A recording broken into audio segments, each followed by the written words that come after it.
যার প্রমাণ হলো ঈসা আলাইহিস সালাম। ঈসা আলাইহিস সালাম কিন্তু এখনো মরেনি, চতুর্থ আসমানে আছে। জোরে কারণ কোন আসমানে? তাকে যখন আসমানে নিয়ে যাওয়া হলো তখন ঈসা আলাইহিস সালাম বললেন, আল্লাহ, দুনিয়াতে মানুষ মরার জন্য যায়, তা আমার যে মরা হলো না। আল্লাহ কয় তোমারও মরা হবে। তো এই চতুর্থ আসমানে নাকি আমি মরবো। আল্লাহ বললেন তোমার মৃত্যু হবে দুনিয়ায়। ঈসা বলতেছেন, আল্লাহ আবার কবে নবী করে দুনিয়াতে পাঠাবেন? আল্লাহ বললেন, মা কানা মুহাম্মাদুন আবা আহাদিম মির রিজালিকুম ওয়ালাকির রাসূলুল্লাহি ওয়া খাতামান নাবিয়্যিন। আল্লাহু আকবার। কোরআনে আল্লাহ ডাইরেক্ট বলে দিয়েছে আমাদের নবীর পর আর কোন নবী হবে, কিন্তু রাসূল বলেছেন কেউ যদি হতো তাহলে আল্লাহ হযরত ওমরকে নবী বানায় দিত, কিন্তু নবুয়তের দরজা বন্ধ হয়েছে বলে ওমর নবী হওয়ার পারবে না। তবে নবী হওয়ার সব যোগ্যতা আল্লাহ হযরত ওমরকে দান করছে। তিনি হচ্ছেন বক্তা। এখন আপনাদের কাছে আমি জানতে চাই, বক্তা হিসেবে হযরত ওমর কেমন বক্তা? জায়গা হিসাবে মসজিদ নববী কেমন জায়গা? শ্রোতা হিসাবে সাহাবীরা কেমন শ্রোতা? এখন ওয়াজটা কেমন হবে? সামিনা ওয়া তাআনা। খালি ওয়াজ হবে না, আল্লাহ কোরআনে বলেছেন শুনতে হবে আমল করার নিয়তে। আজকে ওয়াজ শোনার পরে সূরা মাউন তো আল্লাহ বলতেছেন ধর্মের নামে তারাই মিথ্যাবাদী। কারা? আরাইতাল্লাযী ইউকাযযিবু বির-রাসূল। আপনি কি ধর্মের নামে, ধর্মের ভিতরে থেকে মিথ্যাবাদীকে আপনি দেখেছেন? আপনি চিনেন, আপনি জানেন কারা মিথ্যাবাদী? আজকে আমাদের মুসলমানের মধ্যে মুসলমান দাবি করে মিথ্যাবাদী কারা? আসলে এরা মুসলমান না। এখন দেখি তো আমরা কোন পর্যায়ে পড়ি। আল্লাহ কোরআনে বলেছেন, আমিনান নাসি মান ইয়াকুলু আমান্না বিল্লাহি ওয়া বিল ইয়াউমিল আখিরি ওয়া মা হুম বিমুমিনিন। কার আয়াত? কোরআনের আয়াত। যেরকম কিসের আয়াত? কিন্তু আয়াতটাকে আমাদের পক্ষে আল্লাহু আকবার তো মেরে দিলেন। এই আয়াতের মধ্যে আল্লাহ বলতেছেন মানুষের মধ্যে এমন কিছু মানুষ আছে যারা বলে আমরা আল্লাহ বিশ্বাস করি, পরকালকে বিশ্বাস করি। আল্লাহ বলেছেন অহুয়া মুমিনিন, এরপরেও তারা মুমিন নয়, এরপরেও তারা মুমিন হতে পারে নাই। একটু মনোযোগ দিয়ে শুনতে হবে। ওমর ফারুক আল্লাহর প্রশংসা, নবীর প্রতি দরুদ পড়ে যখন ওয়াজ শুরু করবেন, সাহাবীরা যখন ওয়াজ শোনার জন্য ব্যস্ত হয়ে গেছেন, এমন সময় পিছন থেকে দাঁড়ায় একজন বেদুইন সাহাবী। যেই সাহাবী পাহাড়ের গুহার মধ্যে থাকে, তার নির্দিষ্ট কোনো ঘর বাড়ি নাই। বেদুইন সাহাবী মানে যাযাবর। জোরে বলেন কি? যাযাবর বোঝেন না? এখানে কিছুদিন থাকে, আবার আর এক জায়গায় যা কিছুদিন থাকে। নবীর সাথে বেশি সময় টাইম দিবার পারেনি, তারপরেও তারা সাহাবী। জোরে কারণ সুবহানাল্লাহ। পিছন দিক থেকে দাঁড়িয়ে বলতেছে, আমিরুল মুমিনিন, আপনি ওয়াজের পজিশন নিয়ে ওয়াজ করতে চান, আপনার ওয়াজ করার কোনো দরকার নাই, বরং আমি আপনাদেরকে একটু ওয়াজ শোনাবার চাই। ওমর ফারুক যখন ওয়াজ শুরু করবে, ইন্দিমেন্ট টাইমে ওই বেদুইন সাহাবী বলতেছে, আপনার ওয়াজ করার কোনো দরকার নাই, আমি একটু আপনাদের ওয়াজ শোনাবার চাই। এখন ওমর ফারুকের কাছে যে সাহাবী বসে থাকেন তার নাম হলো ওসমান গনি। ধরে গান, তার নাম কি? আল্লাহ রাসূল বলেছেন আমি যখন ইমামতি করব, আমার পিছনে কাছে যে থাকবে তার নাম হলো আবু বকর। আবু বকর যখন ইমামতি করবে, আবু বকরের কাছে যে থাকবে তার নাম হলো উমর। ধরে গান, তার নাম কি? উমর যখন ইমামতি করবে, উমর বরাবর কাছে যে থাকবে তার নাম হলো ওসমান। ওসমান যখন মসজিদের ইমাম হবে, ওসমান বরাবর কাছে যে থাকবে তার নাম হলো হযরত আলী। হযরত আলী যখন ইমাম হবে, আলী বরাবর। এই কথা বলে নবী চুপ হয়ে গেলেন। সাহাবীরা বললেন, হুজুর আলীর কাছাকাছি কে থাকবে? আল্লাহর নবী বললেন, মা ইয়ানতিকু আনিল হাওয়া ইন হুয়া ইল্লা ওয়াহয়ুন ইউহা। আমি রাসূল ততক্ষণ পর্যন্ত বলতে পারি না যতক্ষণ পর্যন্ত আল্লাহ আমাকে না বলা। আয়াতটা বোঝা গেল যে আলীর কাছাকাছি কে থাকবে এটা রাসূল বলতে পারেনি। না বলার পেছনে কারণ হলো এই পর্যন্তই হলো খোলাফায়ে রাশেদা। ধরে কোন সুবহানাল্লাহ। ওসমান গনি বলতেছে, এই পাগল, তোমার কি হুঁশ নেই? ওমর ফারুকের মতন বক্তা যেখানে ওয়াজ করবে সেখানে তোমার মতন ওয়াসিনা ওয়ার বাসিনের ওয়াজকে শুনবে। বাংলার মানুষ যাই বলুক, রাজাকার কোক আর যুদ্ধ অপরাধী কোক আর যাই কোক, সাইদি হুজুরের চাইতে বড় বক্তা কেউ আছে? এই সত্যি করে খানিটা আরে যাই হোক, তাই যাই করুক না, তার চাইতে বড় বক্তা কেউ আছে? আমরা একর থেকে শুরু, বক্তার একর থেকে শুরু 100 পর্যন্ত ধরেন। একর থেকে কত পর্যন্ত? 100 পর্যন্ত। সাইদি হুজুর কিন্তু 100 পর্যন্ত পৌঁছে গেছে, আর আমরা একর থেকে 3-4 পর্যন্ত গেছি। কয় 4 পর্যন্ত?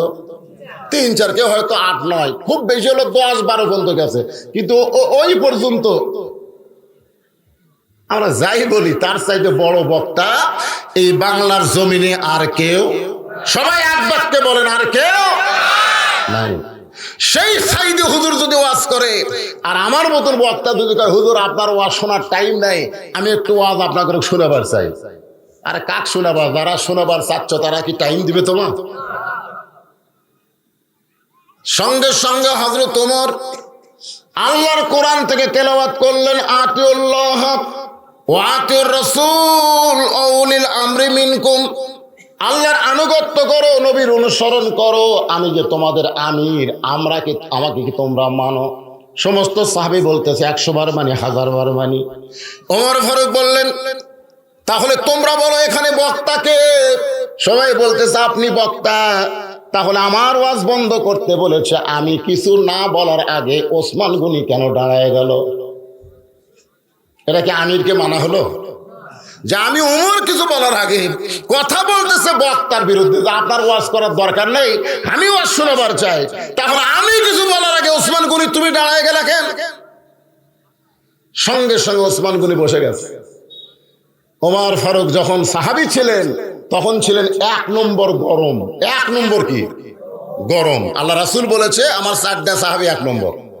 নরমে 1 নম্বর আবু বকর, গরমে 1 নম্বর ওমর, সম্পদে 1 নম্বর ওসমান, আর জ্ঞানী 1 নম্বর কে? আলী।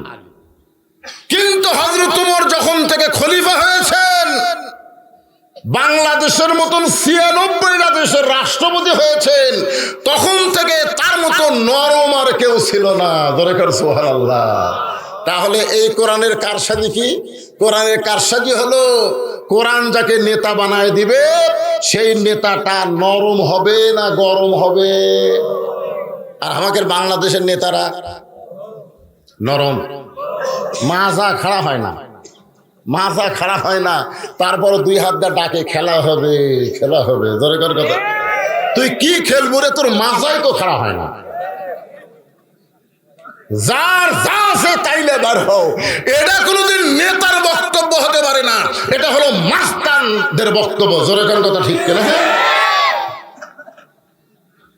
ওমর ফারুক অর্ধ পৃথিবীর খলিফা হইয়া এভাবে জোড়হাত করে বললেন, রে বেদুইন সাহাবী, তুমি যখন ওয়াজ শোনাবার চাও আমার কোন আপত্তি নেই, বরং তুমি পিছনে না থেকে সামনে আসো। বক্তাদের পিছনে থাকলে হবে না, সামনে আসা লাগবে। ওমর ফারুক আস্তে করে মেম্বর থেকে নেমে গেলেন। মেম্বর থেকে নেমে সাহাবীদের মধ্যে বসলেন, আর বেদুইন সাহাবীকে বললেন, তুমি যখন ওয়াজ করবা তাহলে তুমি মেম্বরে বসে ওয়াজ করো, আমরা তোমার ওয়াজ শুনতে চাই। এখন ওমর ফারুক যদি ছোটা হয় ওয়াজ শোনে, তাহলে সাহাবীদের আপত্তি করার কোনো জায়গা। বেদুইন সাহাবী হযরত ওমরের কাছে এসে দাঁড়িয়ে বললেন, ইয়া আমিরাল মুমিনিন ওয়া উলিল আমরি মিনকুম, আল্লাহ কোরআনে বলেছে তোমাদের আমিরকে মানতে হবে, আপনি হলেন আমাদের আমির। বসবেন কেন? আপনি মেম্বরে বসেন, আমি দাঁড়িয়ে দাঁড়িয়ে ওয়াজ করতে চাই। হযরত ওমরকে হাত ধরে বেদুইন সাহাবী মেম্বরে বসায় দিয়ে আল্লাহর প্রশংসা, নবীর প্রতি দরুদ পড়ে 3টা ওয়াজ করলেন। বর্তমান বাংলাদেশের প্রেক্ষাপটে এই ওয়াজগুলো আবার আমাদেরকে শোনা লাগবে ভাইজান। 1 নম্বর ওয়াজ হলো ইন্নী উহিব্বুল ফিতনা, আমি ফিতনাকে মহব্বত করি। 2 নম্বর ওয়াজ হলো আসাদু মালাম আর, আমি না দেখা জিনিসের সাক্ষী মারি। আর 3 নম্বর ওয়াজ হল একরাহুল হক, আমি হককে পছন্দ করি না। বেদিন সাহাবী ওয়াজ করছে কয়টা? খুব খেয়াল করে শুনবেন। 1 নম্বর ওয়াজ হলো নিশ্চয় আমি ফিতনাকে মহব্বত করি। আল্লাহ রাসূল বলেছেন আল ফিতনা তো আসাদ্দু মিনাল কতল, আল ফিতনা তো আসাদ্দু মিনাল জিনা। ফিতনা হলো কতলের চাইতে জিনার চাইতে মারাত্মক গুনাহ। এদের সামনে রমজান মাস আসতেছে, আমাদের মধ্যে কিন্তু ফিতনা শুরু হবে। ধরে কোন ঠিক কিনা? হ্যাঁ, ফিতনা হবে। কেউ বলবে 20 রাকাত, কেউ বলবে 8 রাকাত। আমি 8 রাকাত পার্টিদেরকে বলতেছি, তোমরা খবরদার মসজিদের মধ্যে ঢুকবা না, তোমরা থাকবা বারান্দা। জোরে কোন কথা ঠিক কিনা? তোমরা দুর্বল মানুষ, তোমরা বারান্দা থাকবা। তুমি সামনে কাতারে দাঁড়ায় নামাজ পড়বা। 8 রাকাত পড়ে যখন বার হবে, তখন অনেক নামাজের মনের মধ্যে দুর্বলতা হবে। জোরে কোন কথা ঠিক কিনা? ওই গেল হামল যাই, ওই গেল হামল যাই। এই জন্য এই শালারা যারা 8 রাকাত পড়বি, এরা থাকবে বারান্দা। জোরে কোন কথা, খবরদার মসজিদের মধ্যে ঢোকা যাবে না। হুজুর 8 রাকাত পড়লে কি তারাবি হবি না? হবি কি না হবি সেইটা পরের কথা।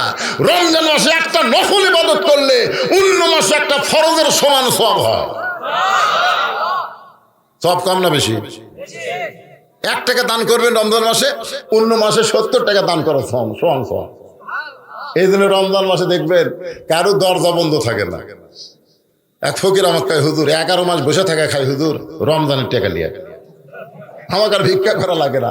রমজান মাসে যাই এমন ভাবে বলি, হুজুর ভাই রোজার মাস ভাই, 1 টাকা দিলে 70 টাকার সওয়াব ভাই। ওই 10 টাকা দিবার সে কয় না আরো সওয়াব নেব, 100 টাকা সে। হায় হায়, রোজার মাসে সওয়াব কম না বেশি? দেখবেন ফিতনা শুরু হয়ে যাবে। এই লোকটা 1 নম্বর ওয়াজ করতেছে আমি ফিতনাকে মহব্বত করি। 2 নম্বর ওয়াজ করতেছে আসাদু মালাম আর, আমি না দেখা জিনিসের সাক্ষী মারি। দেখিনি তারপর আমি সাক্ষী দেই।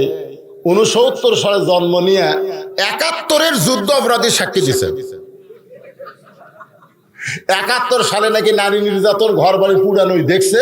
ওই জন্ম নিয়েছে 69-এ। কত 70-এ? তাহলে ওই সময়ের বয়স কত? ওই কম তো দেখা সাক্ষী না দেখা। আজকে আমাদের বাংলাদেশে অনেক সাক্ষী কিন্তু দেখা দিচ্ছে না, আজগুবি মারতেছে। ধরে কোন কথা ঠিক কিনা? 3 নম্বর ওয়াজ হলো একরাহুল হক, আমি হককে পছন্দ করি না।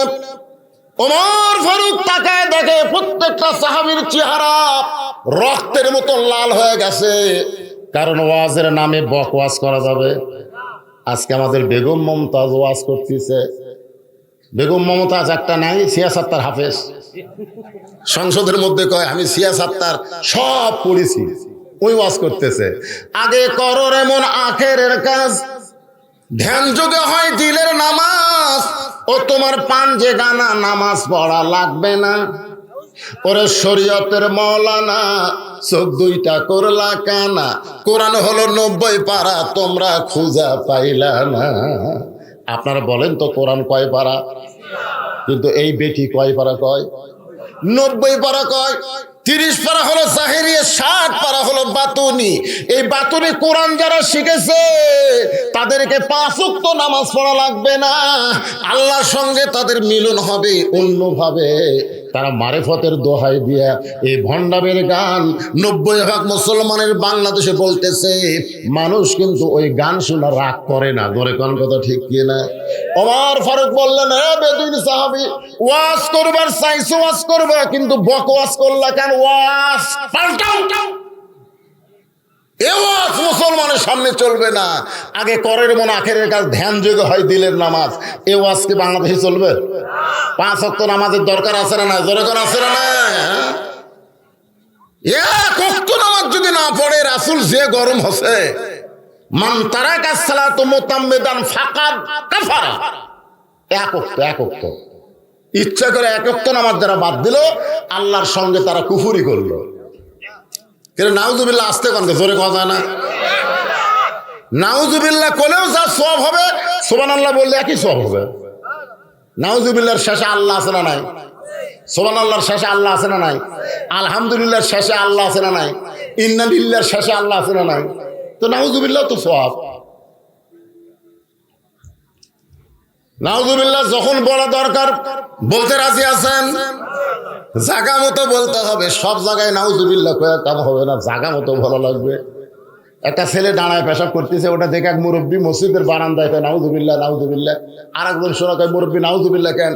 বলে দাঁড়ায় পেশাব করতেছে কুত্তার মতন, কয় নাউজুবিল্লাহ। যাই শোনে তাই কয় নাউজুবিল্লাহ। ওই কি বসবি? ওই কি বসবে? কারণ যেখানে পেশাব করতেছে সেখান থেকে এক হাত দূরে গিয়ে নাউজুবিল্লাহ বলতেছে, হবে না তো? যেখানে দাঁড়ায় পেশাব করে বিড়াল যেমন ইন্দুর ধরে আস্তে আস্তে তার পাশে যাওয়া লাগবে।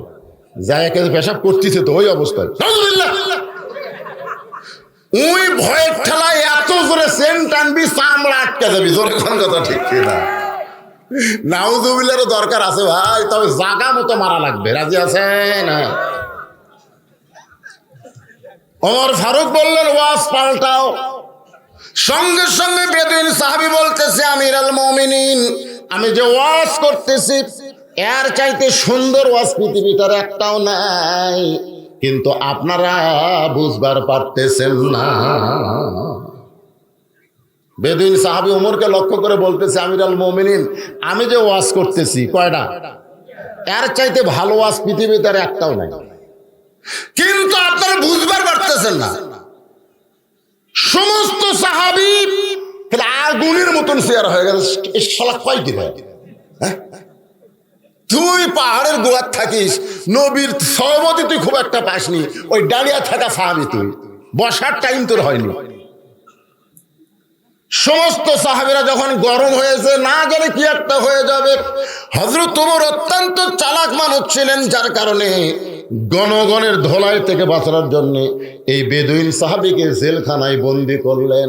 জেলখানায় বন্দি করার কারণ হলো জনরোষ থেকে বাঁচানোর জন্য। ধরে কারণ কিসের জন্য? হযরত ওমর ওই বেদুইন সাহাবীকে জেলখানায় বন্দি করে জনগণের গণধোলাই থেকে বাঁচানোর জন্য। আজকে মমতাজের মতন পাগলি এরকম গান গায়, কিন্তু বাংলার জনগণ তো ধোলাই দেয় না। বর্তমান সরকার সম্মান দিয়ে তাকে এমপির আসন দিয়েছে। জোরে কোন কথা ঠিক?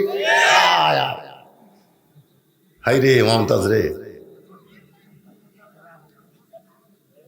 একটু মনোযোগ দেবেন। ওমর ফারুক জেলখানায় বন্দি করে এশার নামাজ আদায় করে বাড়িতে গেলেন।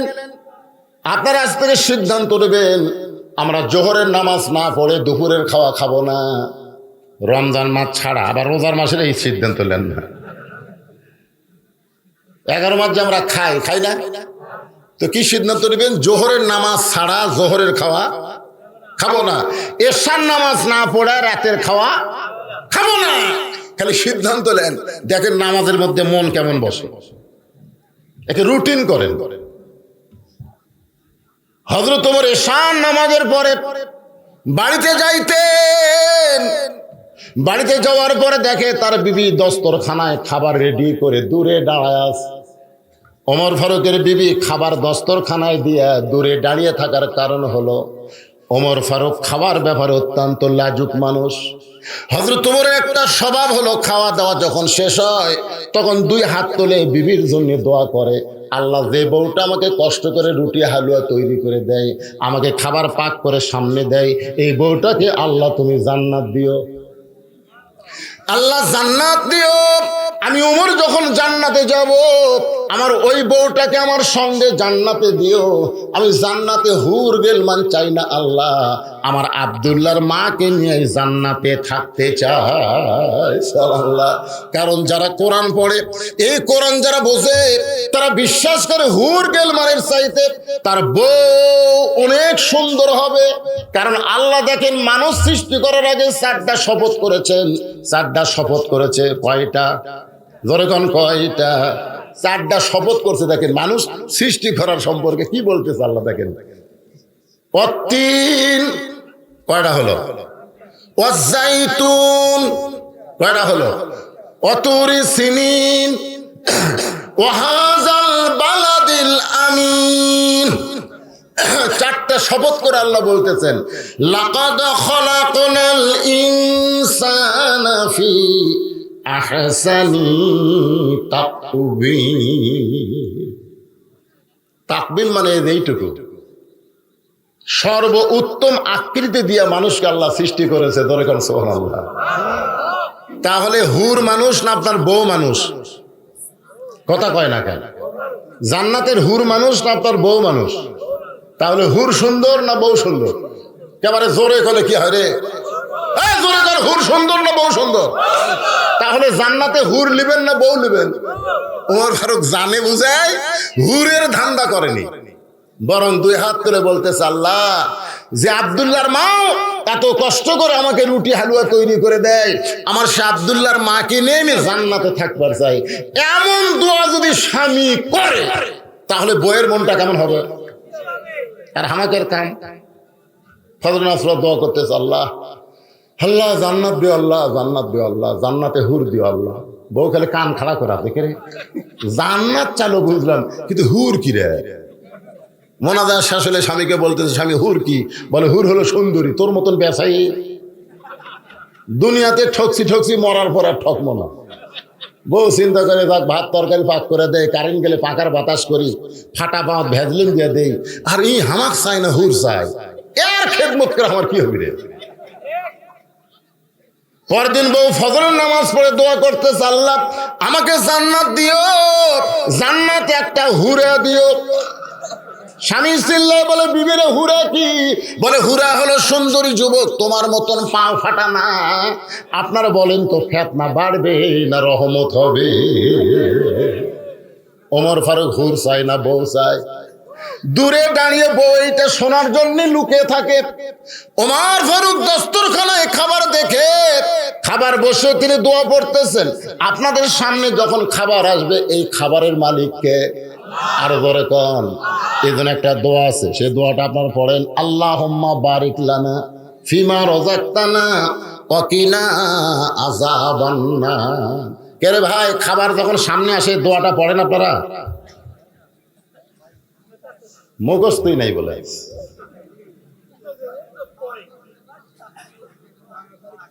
এই দোয়াটা পড়বেন, কারণ রেজেকের মালিক তো আপনি না, রেজেকের মালিক কে? বর্তমান বাংলাদেশে অনেক নেতা কইছিল 23 সাল হলো দুর্ভিক্ষের বছর, অথচ আল্লাহ বলেছেন ওমা মিন দাব্বাতিন ফিল আরদি ইল্লা আলাল্লাহি রিজকুহা। পৃথিবীতে এমন কোন বিচরণশীল প্রাণী নাই, মানুষ তো দূরের কথা, একটা পিঁপড়া পর্যন্ত দুর্ভিক্ষে মরবে না, কারণ রেজেকের দায়িত্ব কার কাছে? সব কিছু রেজেকের মালিক আল্লাহ। তাহলে দুর্ভিক্ষ দেওয়ার মালিককে? আল্লাহ যদি না দেয়, যে ধানের সাইজ দেখতেছি, আর যা সাপাহারে জাম ধরছে ভাই, যেই দেশে একটা পাখি উড়ে যাওয়ার সময় পায়খানা করে, আর সেই পায়খানা মাটির পড়ে 7 দিন পর ওই পায়খানার মধ্যে তো একটা গাছ জন্মায়, জোরে কোন কথা ঠিক কিনা? সেই দেশে দুর্ভিক্ষ হবে? আপনাদের কি মনে হয় দুর্ভিক্ষ? আল্লাহর বান্দার একটু মনোযোগ দিয়ে শুনবেন। ওমর ফারুক দোয়া পড়তেছেন, আল্লাহুম্মা বারিক লানা ফিমা রাযাকতানা ওয়া কিনা আযাবান্নার। এই দোয়াটা বলে বিসমিল্লাহ বরকাতুল্লাহ বলে রুটি ছেড়ে হালুয়া নিয়ে যখন মুখে দিবে, হা করছে, এমন সময় ঈমান বলতেছে, ওমর তোমাকে ক্ষুধা লাগতেছে আর তুমি খাইতেছো, কিন্তু যাকে কারাগারে বন্দি করেছো সে খাইছে কিনা একটাবার খবর নিছো? ইন্নাল্লাহা ইয়ামুরুকুম আন তুআদ্দুল আমানাতি ইলা আহলিহা ওয়া ইযা হাকামতুম বাইনান নাস আন তাহকুমু বিল আদল। ওমর, ফোরাতের কোলে একটা কুকুর যদি না খেয়ে মারা যায়, কেন কুকুর খাবার পাইল না, এর কৈফত কিন্তু ওমরের কাছে আল্লাহ চাইবে। ধরে কোন কথা ঠিক কি না? তুমি নেতা আছো, 12 আইটেম দিয়ে একলা একলা খাও, হ্যাঁ? ধর্মের নামে কারা মিথ্যাবাদী? আরাইতাল্লাযী ইউকাযযিবুবিদ্দীন ফাযালিকাল্লাযী ইয়াদুল ইয়াতীম ওয়া লা ইয়াহুদ্দু আলা তুআমিল মিসকিন। কারা মিথ্যাবাদী ধর্মের নামে? একটু মনোযোগ দিয়ে শুনবেন। ক্ষুধা লাগতেছে আর তুমি খাইতেছো, কিন্তু যাকে কারাগারে বন্দি করছো সে খাইছে কিনা একটাবার খবর নিছো।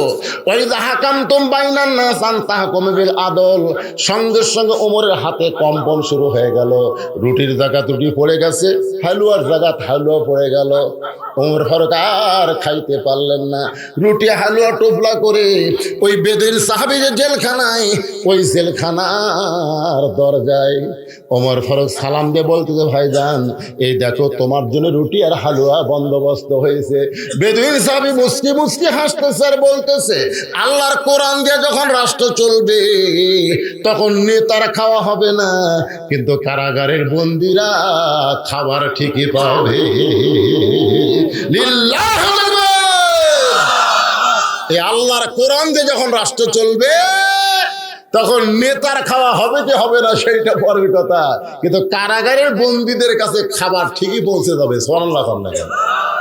ওমর ফারুক চমকে উঠছে, কে রে আমি খাইনি, এই বেটা কেমনি জানলো? ওমর ফারুক কিছুই না বলে চলে আসলেন বাড়িতে। বাড়িতে আসার পরে ঘুমানোর ঘরের দিকে যখন রওনা দিয়েছেন, এমন সময় বিবি ডাক দেয়, বলে স্বামী গো, আপনার সামনে থাকলে আপনি ঠিক মতো খাবার পান না, খাবার পারেন না, লজ্জা করেন, এই জন্য দূরে দাঁড়িয়ে দাঁড়িয়ে তো আমি দেখলাম আজকে দোয়া দরুদ পড়ার পরে খাবার মুখে দিবার যাবেন, এমন সময় সে খাবার খাইলেন না, টোপলা করে কোথায় যেন দিয়ে আসলেন। ওমর ফারুক বলতেন, বিবি রে, তিনটা খারাপ ওয়াজ করার কারণে একটা বেদুইন সাহাবীকে আমি কারাগারে বন্দি করেছি। আমি খাবার যাওয়ার সময় আমার ঈমান আমাকে বলতেছে, ওমর তুমি খাইতেছো, কিন্তু যাকে বন্দি করেছো তার কাছে খাবার পৌঁছাইছো। এই কথা মনে হওয়ার সঙ্গে সঙ্গে আমার খাবারটা আমি বেদুইন সাহাবীর কাছে পৌঁছায়া দিলাম। তা আমার তো খাবার নাই, এই জন্য আমি ঘুমাবার চাই। বউ বলতেছে, আপনি কি মনে করছেন আপনাকে না খাওয়ায় আমি খাই? যে স্বামীটা বউকে জান্নাতে থাকবার চায় সেই স্বামী না খাইলে আমি কোনোদিন খাই না। ধরে কর না, সুবহানাল্লাহ। আপনি কি মনে করছেন আমার খাওয়া নাই? আসেন দুইজন বসে একসাথে খাই। এখন খিদে পেটে কেউ যদি দাওয়াত দেয় তখন আর ভূমিকা চলে? উমরের পেটে খিদে আছে না নাই? আল্লাহ নবী বলেছেন, যারা উম্মতের দাবি করো, আমার উম্মতের যারা দাবি করো, তারা ক্ষুধা না লাগলে খাবা না। ক্ষুধা না লাগলে, এ কথা কান না কান, ক্ষুধা না লাগলে খাবা না। আর যদি ক্ষুধাও লাগে টুটি পর্যন্ত খাবা নাই, টুটি পর্যন্ত খাওয়ার কথা নাই। ক্ষুধাকে তিন ভাগ করবা, জোরে কোন কয় ভাগ? এক ভাগ হলো খাদ্য, এক ভাগ হলো পানি, আর এক ভাগ হচ্ছে আল্লাহর জন্য ফাঁকা রাখা লাগবে। যদি এই তরিকায় খান আপনার কোনোদিন এই বুকের চাইতে পেট উঁচে হবে না। আমি 37 বছর হলে পরের উপর খাচ্ছি। কয় বছর? 37 বছর ওয়াজ করতেছি। আপনারা বলেন তো, বক্তার খাওয়া ভালো না খারাপ? একের খাওয়া, এক একদিন এক এক ডিস্ট্রিক্টের খাওয়া, এক একদিন এক এক খানার খাওয়া। জোরে কোন কথা ঠিক কিনা? ওরা মনে করে হুজুরকে আমরা বছরে একদিন পাচ্ছি রে, একেবারে টুটির উপর পাও দেখিলাম। জোরে কোন কথা ঠিক কিনা? খাবি না জোর করে, অথচ গামলা গামলা গরুর গোস্ত, গামলা গামলা মুরগির গোস্ত আমার মন করছে খাই খাই, কিন্তু ইমান বলতে যে খাস না। এই বুকের চাইতে পেট বড় হবি, তখন 10 মাসে পোয়াতির মতন মনে হবে। মরদ মানুষের একটা সাইজ নেই, মরদ মানুষের একটা সাইজ নেই, কথা কর না কেন? হ্যাঁ, পুরুষ মানুষ একটু চিন্তা ভাবনা করে পেট বড় করবেন। আল্লাহর বান্দা হযরত তোমার বিবির যখন খাবার চাই, বিসমিল্লাহ বলে যখন রুটি ছিঁড়ে হালুয়া মুখে দিবার যাবে, এমন সময় ঈমান বলতেছে, ওমর যাকে কারাগারে বন্দি করেছো তার কাছে না হয় তোমার খাবার পৌঁছায় দিছো, কিন্তু সে যদি বাড়ির অভিভাবক হয়, বাড়ির কর্তা হয়, সেই বাড়ির খবর না নিয়ে তুমি কেমনে খাও? সে যদি বাড়ির অভিভাবক, বোঝেন আপনারা, সে যদি বাড়ির কর্তা হয় আর বাড়ির অভিভাবককে যদি জেলখানায় বন্দি করো, সেই বাড়ির খবর না কেমনে খাও?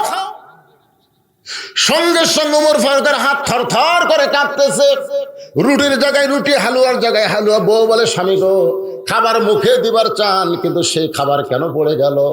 ওমর বলতেছে, বিবি রে, যাকে বন্দি করেছি তার কাছে আমার খাবার পৌঁছায় দিলাম, কিন্তু তার বাড়ির খবর না নিয়ে আমি কেমনে খাই? এই জন্য আমার খাওয়া হবে না, আমি না খাই থাকবো, বরং তুমি খাও। বউ নিজে না খাইয়া টোপলা বান্দা বলে, স্বামী গো, আপনি কি মনে করেছেন আপনি খাবেন না আমি খাবো? তা হবে না, বরং আমি আমার খাদ্যটা টোপলা করে আপনার হাতে দিলাম, আপনি চলে যান গভীর রাত্রে যাকে বন্দি করেছেন তার পরিবারের কাছে খাবার পৌঁছাইতে। সুবহানাল্লাহ! কি বিশ্বাস, কি বিশ্বাস! স্বামী আছে জেলখানায় আর পরিবারের কাছে ওমরকে পাঠায় দেয়। কি বিশ্বাস! আমাদের বউগুলার এই বিশ্বাস আছে? কেরে মরদ মানুষ জেলখানাতে আছে, এখন মেয়ে মানুষের কাছে আমার স্বামী পাঠামো খাবার দিয়ে, কি খাওয়া হবে?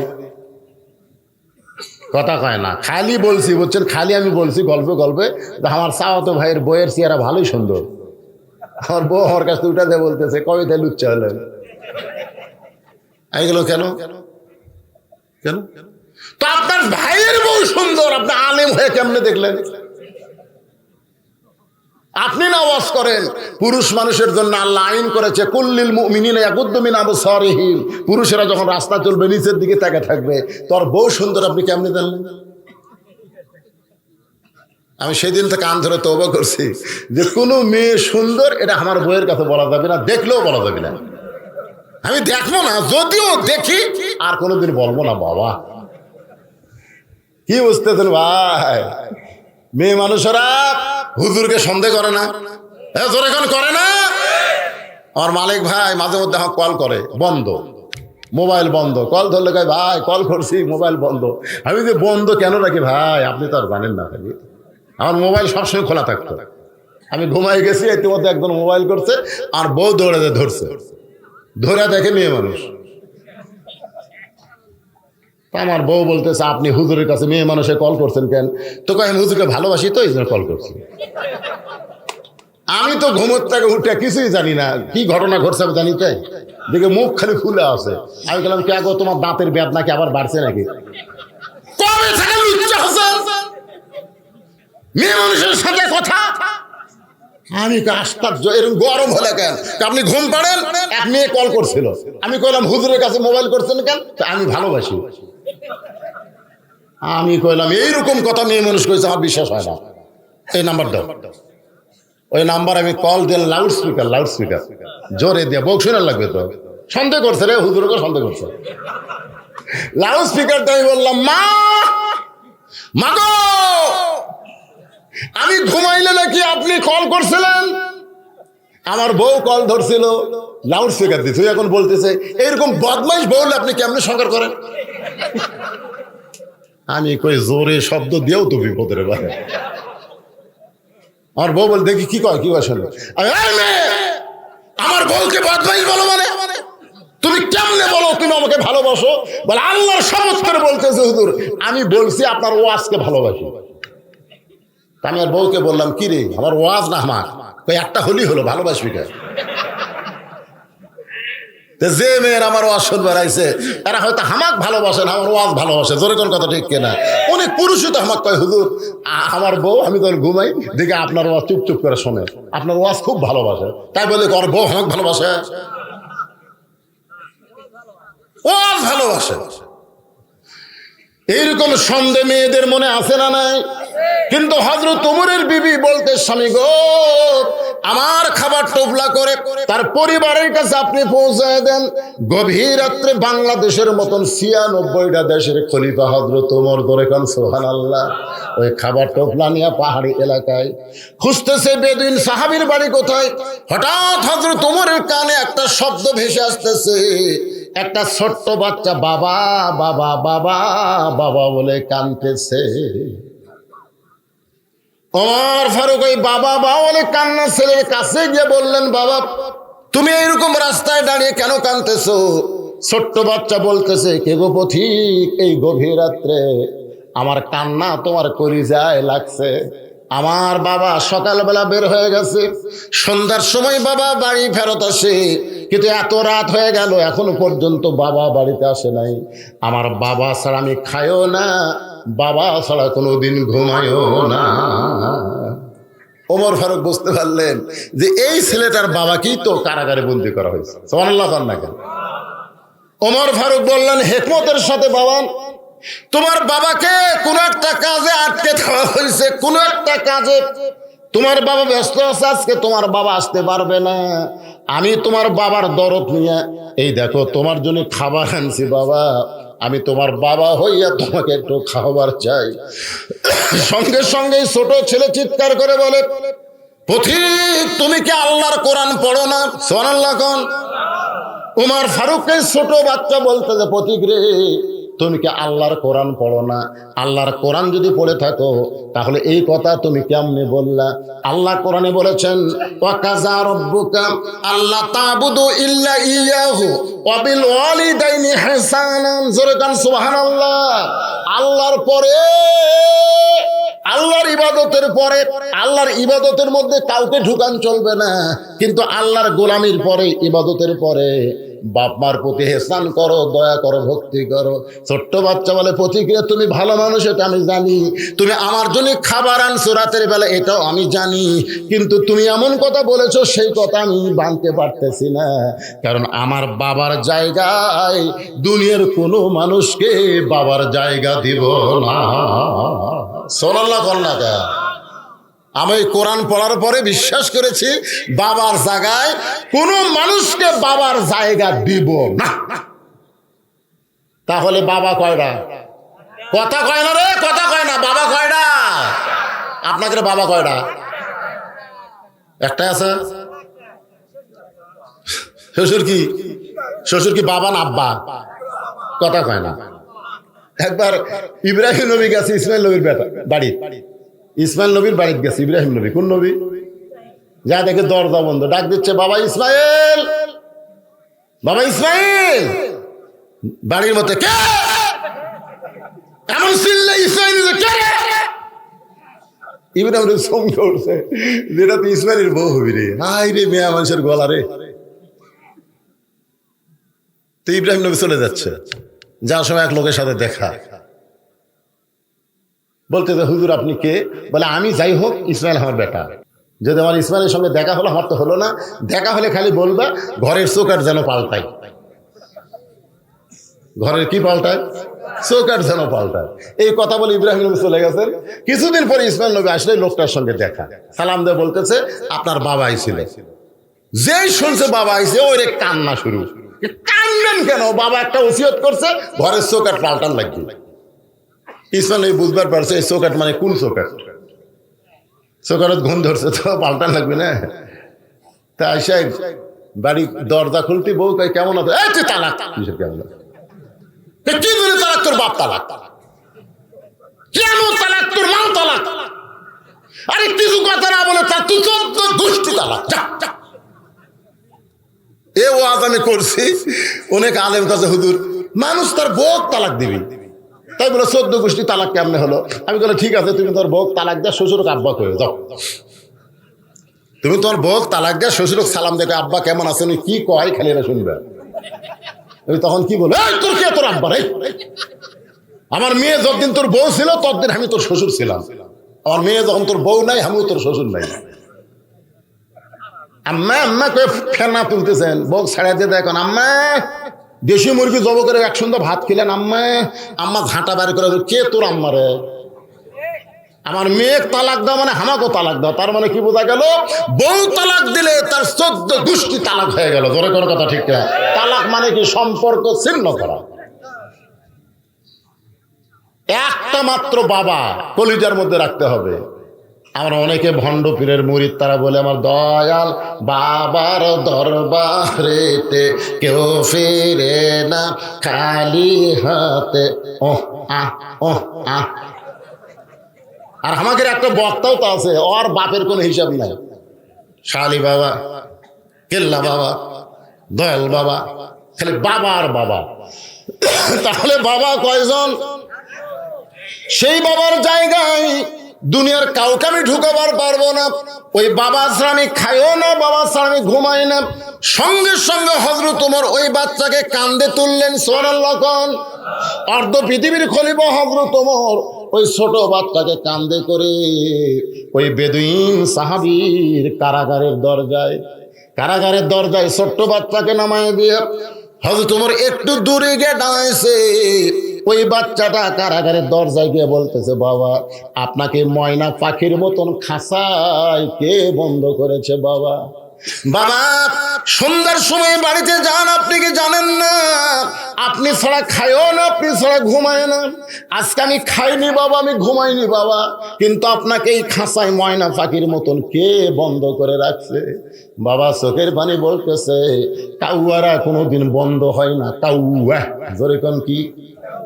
কাউয়া কাওয়া পাখি বোঝেন না? কাওয়া ময়নার কাছে বলতেছে, কে রে ময়না তুই খাঁচার মধ্যে কে রে? ময়না বলতেছে, তুই দেখ কথা কইস না রে, তুই খালি কা কা কা কা করিস, তো তোর কথা কেউ বোঝে না, এই জন্য তো বন্দিও করে। কিন্তু আমি কথা কই রে, আমি কথা বলি দেখে আমাকে খাঁচায় বন্দি করেছে। আজকে বাংলাদেশে কাউয়ার মতন যারা কা কা করতেছে তারা বাহিরে ঘুরতেছে, আর ময়না পাখির মতন যারা হক কথা কয় তাদেরকে বাতিল খাঁচায় বন্দি করে রেখেছে। বেদুইন সাহাবীর সন্তান বলতেছে, বাবা এই খাঁচায় ময়না পাখির মতন আপনাকে কে বন্ধ করেছে? বাবা একটা বার খালি তার নাম কোন, তাকে আমি সাইজ করব। ছোট্ট না একটা বাচ্চা বাপকে বলতেছে, আপনার কে বন্ধ করছে, খালি নাম কোন, খালি নাম কোন, আমি তাকে সাইজ করবো। কি করবো? ওর হোক একটু দূরে থেকে মুসকি মুসকি হাসতেছে। মুসকি মুসকি হাসার কারণ হলো এরাই হলো প্রকৃত সন্তান, এরাই হলো প্রকৃত সন্তান। বাপের বিপদ দেখলে আগুনের মতন তারা গর্জে ওঠে। যেরকম কথা ঠিক কিনা? এরাই হলো প্রকৃত সন্তান। আর এসে কানে কানে বলতেছে, তোমার আব্বা ভালো না। বউ স্বামীর কানে কানে বলতেছে, তোমার আব্বা ভালো না, বুড়া হয়েছে তো খালি ফ্যাস ফ্যাস করে। ঘরের মধ্যে থেকে পূজার বাদ্য বাজতেছে। এখন শ্বশুর বলবে, আমরা মুসলমান, আমাদের ঘর থেকে পূজার বাদ্য ওঠে কেন? মানে স্টার জলসা দিয়ে বাংলা দেখতেছে। এখন বুড়া শ্বশুর হাজি মানুষ, তার বাড়িতে পূজার বাদ্য লো করে বাজবে, এটা সহ্য হবে? কটা গান এটা সহ্য হবে? বৌমা এই পূজার বাদ্য যেন না শুনি। ওই আবার ওইটা স্বামীর কানে কানে বলতেছে, তোমার বাপ বুড়া হয়ে পেঁচাল বেশি পড়ে। ওই বলতেছে, কি কর্ম রে, মরেও না। দেখেন তো বাড়ির থেকে বাইর করা যায় কেন? মন খারাপ করে রাস্তা ঘুরতেছে। একজন বলে, কে ভাই মন খারাপ কেন? এই বুড়ো বাপ মরে না রে, খালি চিল্লা চিল্লি করে। চিল্লা চিল্লি বন্ধ করে একটা পথ আছে। তো ভাই কি পথ? চিল্লা পেড়ে দাও, চিল্লা পেড়ে দাও, 3 চিল্লা দাও, 3 চিল্লা 120 দিন বাড়ি ঠান্ডা। আচ্ছা বুড়া বাপের কাছে কান দিচ্ছে, আব্বা শোনেন, বুড়া হয়ে গেছেন আব্বা, যে কোনো সময় মরে যাবেন, আল্লাহর পথে সময় দেন। বাপ কয়, কে আবার সেটা কি আবার চিল্লা বোঝেন না আব্বা? একে 3 চিল্লার টাকা দিতে বাপ 3 চিল্লার মতো চলে গেছে। রাসূল কইছে, সকাল সন্ধ্যায় বাপ মার মুখের দিকে রহমতের নজর, ভালোবাসা নজর দিয়ে একবার তাকা, তোর আমল নামে একটা হজের সওয়াব হবে। জোরে করে সুবহানাল্লাহ। সে বাপকে বাড়ির থেকে চিল্লাত পাঠাচ্ছে, চিল্লাত। আল্লাহর বান্দার একটু মনোযোগ দিয়ে শুনবেন। বাবা যদি খাঁচায় বন্দি থাকে, প্রকৃত সন্তান তো এমন কথাই বলবে। বাবা যদি কষ্টে থাকে তাহলে সন্তানদের কলিজার মধ্যে আগুন জ্বলবে। ধরে কোন কি জ্বলবে? কিন্তু আপনার বইয়ের কারণে আজকে আপনার বাবার অবস্থা কি? একবার কি খেয়াল করে দেখছেন? আপনার বইয়ের কারণে আপনার বাবার অবস্থাটা কি হয়েছে? আপনি তো বইয়ের কথা মতো ওঠা বসা করতেছেন। ওমর ফারুক দূরে দাঁড়িয়ে মুসকি মুসকি হাসতেছে। বেদুইন সাহাবী এভাবে সন্তানকে ডাকতেছে, কি হয়েছে? কাছে আয়, কাছিল্লাস কে? তুই নাম শুনে সাইজ করব। যে আমাকে কারাগারে বন্দি করছে তার নাম হলো হযরত ওমর। তিনি হচ্ছেন আমাদের খলিফা, আমিরুল মুমিনিন হযরত ওমর। জোরে কর সুবহানাল্লাহ। যে নামটা শুনেছে সঙ্গে সঙ্গে ছোট্ট বাচ্চা জেলখানার দরজায় বসে কান্না শুরু করেছে। বাপ বলে নাম শুনে কান্দিস কেন? বলে বাবা এই মানুষটাকে নিয়ে তো আপনি বহু গল্প আমারে শোনাইছেন।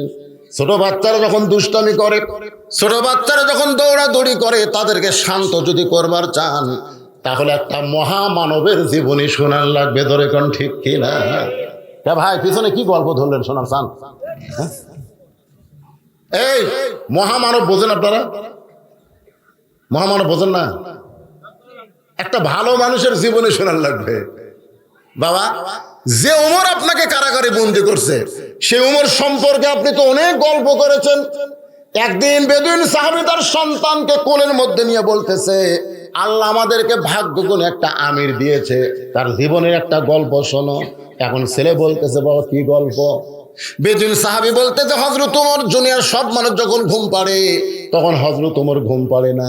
তিনি একা একা মানুষের দুঃখ কষ্ট নিজের চোখে দেখার জন্য রাস্তা দিয়ে চলতেছে।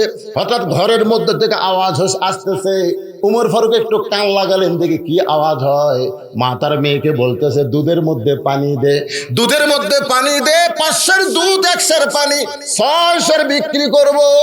মেয়েটা বলতেছে, মা উমর ফারুক আল্লাহর কোরআন দিয়ে রাষ্ট্র চালায়, আর রাশিয়াল মুরতাশি কেলাহুমা ফিন্নার। এই দুধের মধ্যে পানি দেওয়া যাবে না, এই দুধের মধ্যে পানি দেওয়া যাবে না। মা বলতেছে, উমর আল্লাহর আইন দিয়ে রাষ্ট্র চালায়, উমর ঘুম পাড়তেছে, এখন দুধের মধ্যে পানি দিলে কে বুঝবার পারবে? মেয়েটা চিল্লায় বলে, মা আল্লাহর কোরআনে আইন চালু করে উমর ঘুম পাড়তে পারে, কিন্তু কোরআনের মালিক আল্লাহ কিন্তু ঘুমাই না। কেউ না দেখলে কে দেখে? এই কথা শোনার পরে হযরত ওমর মারছে দৌড়, এক দৌড়ে বাড়ির দরজায়, আব্দুল্লাহর মা। যেই কথা আব্দুল্লাহর মা, সঙ্গে সঙ্গে দরজা খোলা। ওর ফারুক ফোন করছে, কে রে?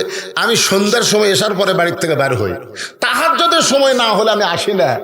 তাহলে তোমাকে আব্দুল্লাহর মা বলতে দরজা খুললা কেমনে? বউ বলতেছে, চোর ধরা পড়ছে। বলে চোর ধরা পড়ছে মানে? আমি সারা জীবন, আপনি যতদিন হবে রাত্রে মানুষের দুঃখ কষ্ট দেখেন, আল্লাহ শপথ করে বলতেছে আমি কোনোদিন বিছনায় ঘুমাই না, আমি দরজার কাছে দাঁড়িয়ে থাকি আর আল্লাহর কাছে বলে, আল্লাহ আমার স্বামীকে তোমার হেফাজতে পাঠিয়ে দিলাম, দুনিয়ার সমস্ত শত্রু থেকে আমার স্বামীকে মুক্ত করো। আমার স্বামী ঘুরে ঘুরে মানুষের দুঃখ কষ্ট দেখবে আর আমি আরামের ঘুম দিব, এমন বিবে আমি না। আমি সবসময় দরজায় দাঁড়িয়ে থাকি, আপনি আসা মাত্র দরজা খুলে দেওয়ার জন্যে। ওমর ফারুক বউকে বুকের মধ্যে নিয়ে কপালের মাঝখানে একটা চুমা দিলেন।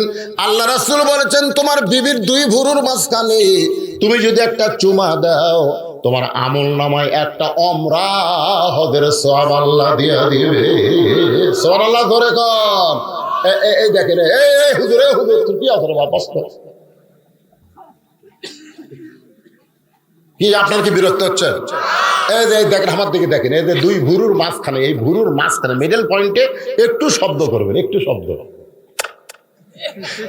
শব্দ করে যদি একটা চুমা দিবার পারেন, আপনার বইয়ের 2 ভুরুর মাঝখানে আপনার আমল নামায় আল্লাহ একটা ওমরা হজের সওয়াব দিবে। ওমরা হজ।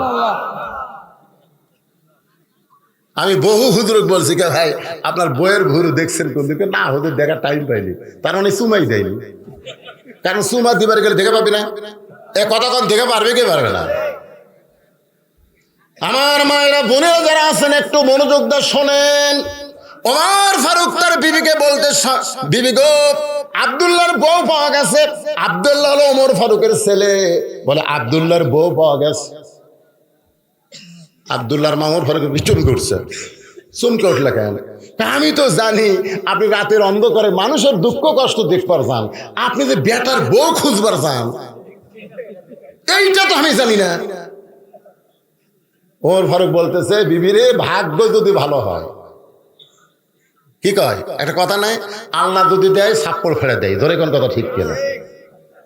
তো ওমর ফারুকের বউ বলতেছে, তাহলে আব্দুল্লাহর বউয়ের ঢপ কেমন? ওমর ফারুক বলতেছে, আমি কি দেখছি তাই? আর বেটার বউ তো বেটা ছাড়া বাপ দেখা যায় নাই। সুবহানাল্লাহ না? আপনারা কারা দেখেন, বেটা দেখে না বাপ দেখে? আমার এক মুরব্বী বলতেছে, এ পর্যন্ত 17টা দেখছি, এখন পর্যন্ত পছন্দ হয়নি। আমি বললাম, কে ভাই বুড়া বয়সে আবার বিয়ে করবেন? না হুজুর, আমার জন্য নয়তো। আমার ছেলের জন্য দেখলাম। আমি কিভাবে দেখছেন হুজুর? লাইড়ে আসরা দেখছি ভাই, লাইড়ে আসরা দেখছি। বেটার বউ দেখি তো মা তোমার হাতটা, দেখি তো মা হাত দেখি চাল লাগতেছে, দেখি তো মা তোমার চুলটা, দেখি তো মা চুল দেখতেছে। লাইড়ে আসরা 17টা, কয়টা দেখছে? ওই দেখতে দেখতে লুচ্চা হয়ে গেছে। ওই আর বেটা বিয়ে করার পারবি রে, আরো 30টা লাইড়বি। হাসতেছেন। উমর ফারুককে বেটার বউ দেখিছে, এখন দেখছে। দেখা চলবে না, দেখা চলবে না, কারণ বিয়ের আগে বেটার জন্যও যা, বাপের জন্যও তাই। তাহলে আপনি বুড়া কেমনে দেখবার যান? ওটা কি আপনার বেটার বউ হচ্ছে নাকি? বউ হচ্ছে তো এই জন্য বিয়ার আগে বেটার জন্যেও যা, বাপের জন্যও তাই।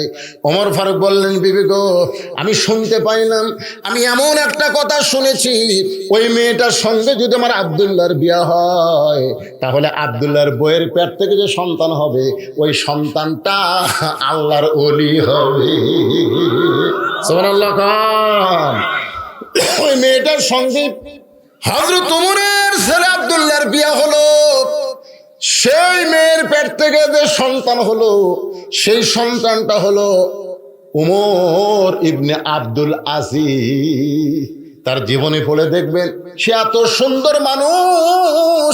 আমার মায়েরা শোনেন, মা যদি ভালো হয়, পেটের বাচ্চা আল্লাহর ওলি হয়ে যায়।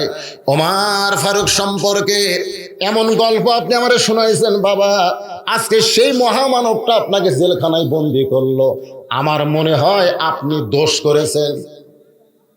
কিন্তু আগে কি করেছে? খালি নাম কম, সাইজ কর্ম। এখন কি বলতেছে? না, ওই মহামানব যখন আপনাকে জেলখানায় বন্দি করছে, তাহলে আপনি নিশ্চয়ই দোষ করছেন। দোষ না করলে তো উমরের মতো মানুষ আপনাকে জেলখানায় বন্দি করবে না। এবার বাবা ছেলের দিকে তাকায় বলে, বেটারে, উমর আমাকে জেলখানায় বন্দি করেছে। শুধু উমর একলা না, উমরের সামনে হাজার হাজার সাহাবী ছিল, তারা সহ কোলে মিলে আমাকে জেলখানায় বন্দি করেছে। ও বেটা, এই জেলখানা থেকে যদি আমাকে বের করতে চাস, তাহলে তোকে শিক্ষামন্ত্রী হযরত আলীর কাছে যেতে হবে। সুবহানাল্লাহ। কারণ আমি যেখানে 3টা ওয়াজ করছি, খুব মনোযোগ দিয়ে শোনেন, আমি যেখানে 3টা ওয়াজ করছি, ওই জায়গায় উমর ফারুক ছিল, ওসমান গনি ছিল, সমস্ত সাহাবী ছিল, কিন্তু শিক্ষামন্ত্রী হযরত আলী ছিল না। আলী যদি ওই অনুষ্ঠানে থাকতো, তাহলে আজকে আমাকে জেলখানায় বন্দি জীবন কাটাতে হইতো না, আমার গলায় ফুলের মালা পরাতো। সুবহানাল্লাহ। কন্যা কেন? কারণ আমি যে 3টা ওয়াজ করছি, এই 3টা ওয়াজ আলী ছাড়া বোঝার ক্ষমতা কারণে। সুবহানাল্লাহ। কন্যা কেন? যে ওয়াজের কারণে আজকে আমাকে জেলখানায় উমর ফারুক সহ সব সাহাবী মিলে বন্ধ করছে। যদি আলী ওখানে থাকতো, তাহলে আমাকে জেলখানায় বন্দি হওয়া লাগতো না, আমার গলায় মালা দিত, ফুলের মালা। বলেন কিসের মালা? তো এখন ছেলে বলতেছে, আব্বা কি ওয়াজ করছেন? বলো, ওয়াজ তো শোনানোর দরকার নাই, তুই শিক্ষামন্ত্রীর কাছে যা, খালি যাই আমার কথা কর। খালি আমার বাবাকে উমর ফারুক জেলখানায় বন্দি করেছে, এই কথা বলে হযরত আলীকে আমার কাছে একটু নিয়ে আয়, তোকে একটু কষ্ট করে শিক্ষামন্ত্রী হযরত আলীর কাছে যাইতে হবে। আল্লাহর নবী যখন মদিনার প্রেসিডেন্ট ছিল, তখন ধর্মমন্ত্রী ছিল হযরত আবু বকর, আইন মন্ত্রী ছিল হযরত ওমর, অর্থমন্ত্রী ওসমান, শিক্ষামন্ত্রী হযরত আলী। আবু বকর যখন মদিনার খলিফা, ওই সময় শিক্ষামন্ত্রী হযরত আলী। ওসমান গনি যখন মদিনার খলিফা, ওমর ফারুক যখন মদিনার খলিফা, ওই সময় শিক্ষামন্ত্রী হযরত আলী। আবার ওসমান গনি যখন মদিনার খলিফা, ওই সময় শিক্ষামন্ত্রী হলেন হযরত আলী। ধরে কেন? সুবহানাল্লাহ। শিক্ষামন্ত্রী মানে বুঝতেছেন তো কোন শিক্ষা? আজকে আমাদের বাংলাদেশে শিক্ষামন্ত্রী আছে না নাই? 6ষ্ঠ শ্রেণীতে ডারউইনের বিবর্তন বা ঢুকে পারছিল, খালি আমাদের মতন আলেমেরা বাধা দেওয়ার কারণে ঢুকে পারলো না। যে মানুষের পূর্বপুরুষ নাকি বান্দর।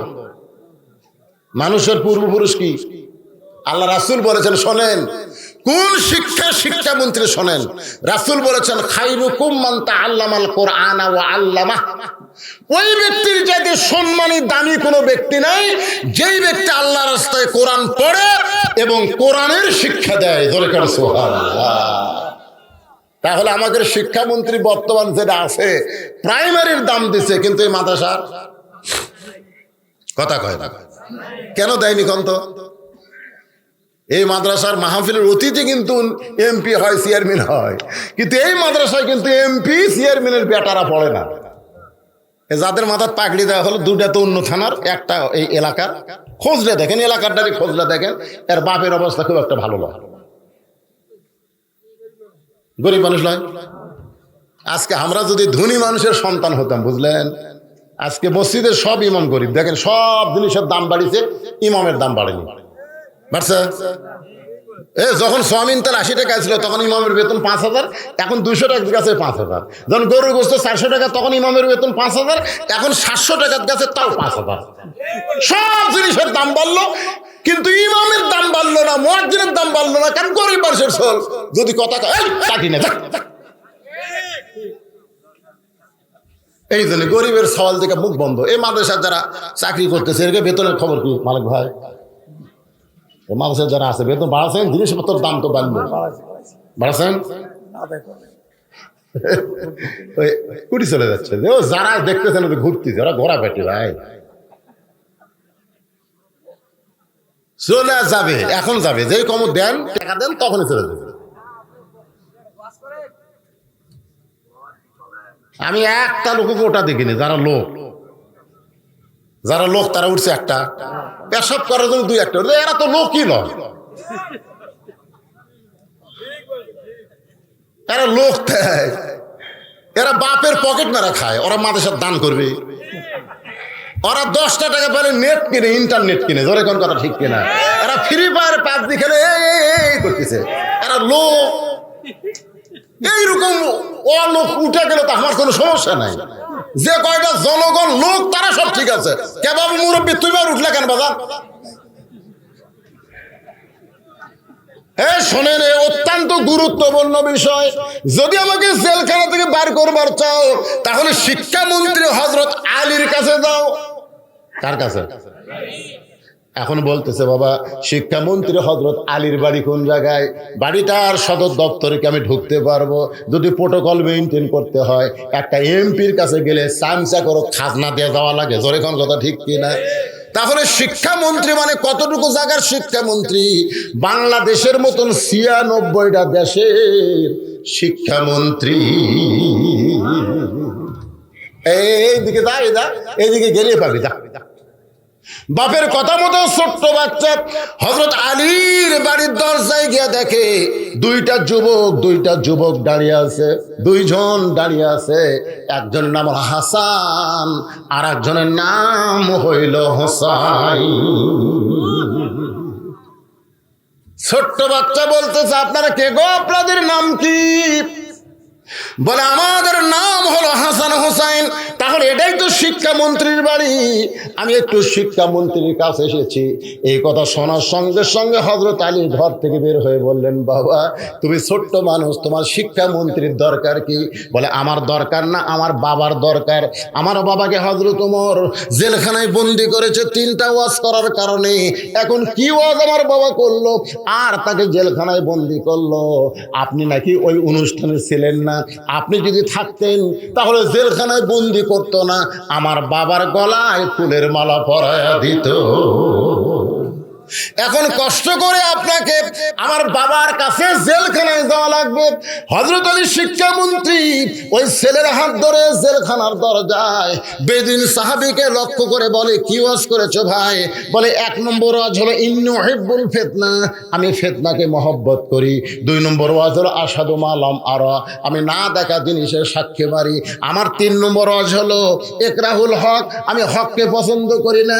সঙ্গে সঙ্গে হযরত আলী আল্লাহু আকবার, আল্লাহু আকবার, এত সুন্দর দামি ওয়াজ করার পরেও তোমাকে জেলখানায় বন্দি করেছে, কোনো চিন্তা করো না, আমি আলী তোমাকে জেলখানা থেকে বের করব ইনশাআল্লাহ। ওমর সহ সব সাহাবী মিলে জেলখানায় বন্দি করলো, আর হযরত আলী তাকে জেলখানা থেকে বের করবে ইনশাআল্লাহ। এটা কি দিয়ে? তর্ক দিয়ে না, যুক্তি দিয়ে না, কোরআন দিয়ে।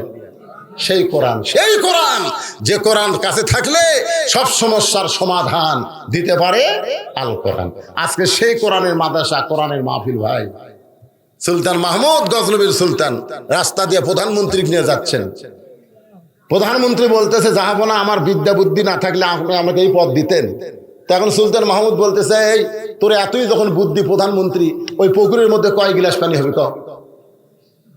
প্রধানমন্ত্রী কয়, এটা একটা প্রশ্ন হলো, পুকুরের পানি কোনোদিন গিলাস দাম হওয়া যায়? এমন সময় সুলতান মাহমুদ দেখে ছোট্ট একটা মাদ্রাসার বাচ্চা এরকম কোরআন সে বুকের মধ্যে নিয়ে খুব জোরে জোরে যাচ্ছে। ডাক দিচ্ছে, আসসালামু আলাইকুম, আমার মাদ্রাসা যাওয়া লাগবে, দেরি হয়ে যাচ্ছে। আচ্ছা দেরি হোক, ওই পুকুরে কয় গিলাস পানি একটু বলতে পারবা? ওই কোরআনে সুমাতে বলতেছে, এটা একটা প্রশ্ন হলো। প্রধানমন্ত্রীকে, এই পুচকে, এই প্রশ্ন বুঝেছিস?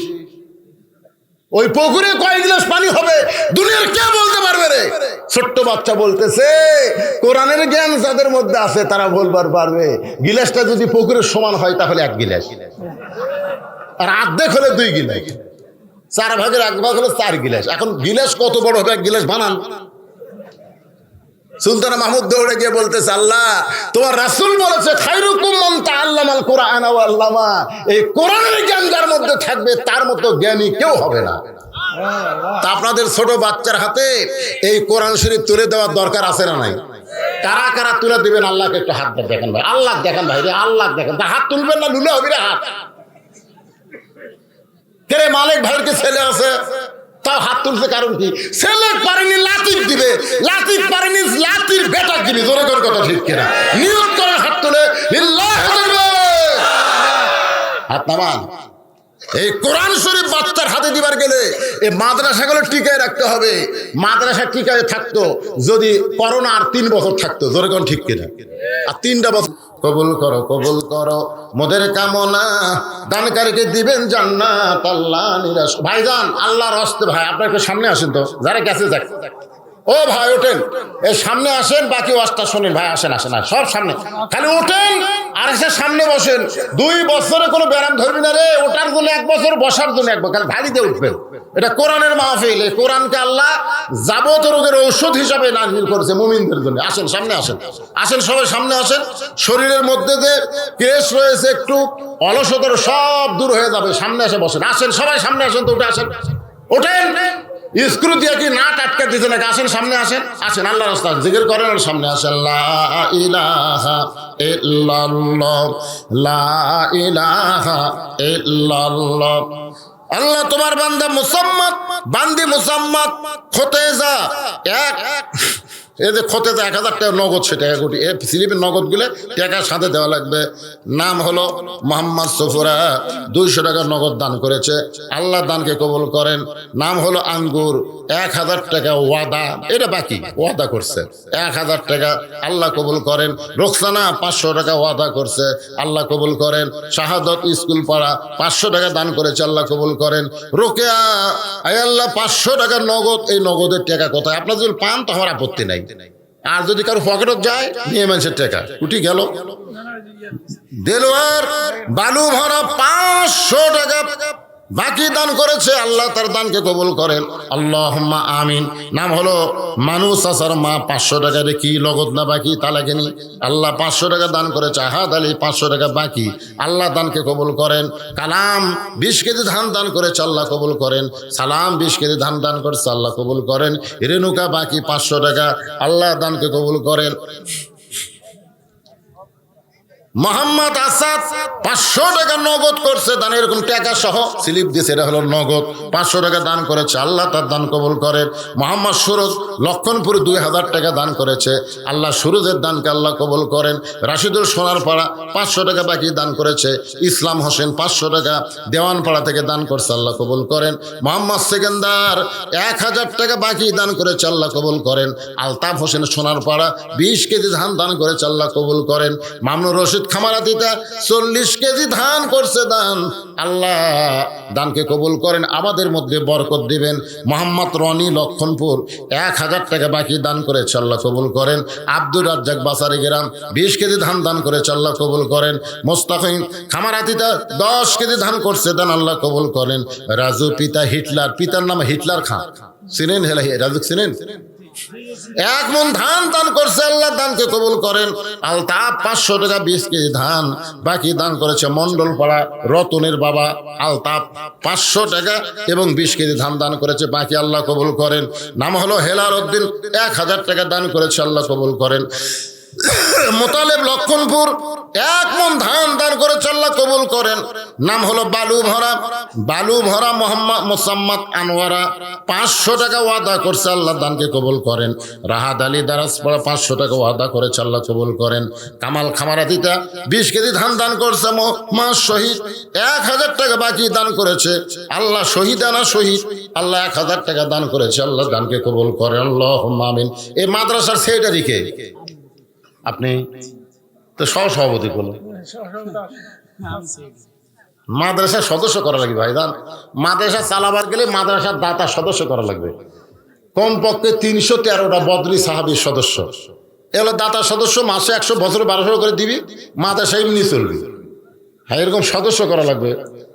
মাঝে মাঝে সদস্য করে দাওয়াত দিয়ে একটু চা নাস্তা করার লাগবে।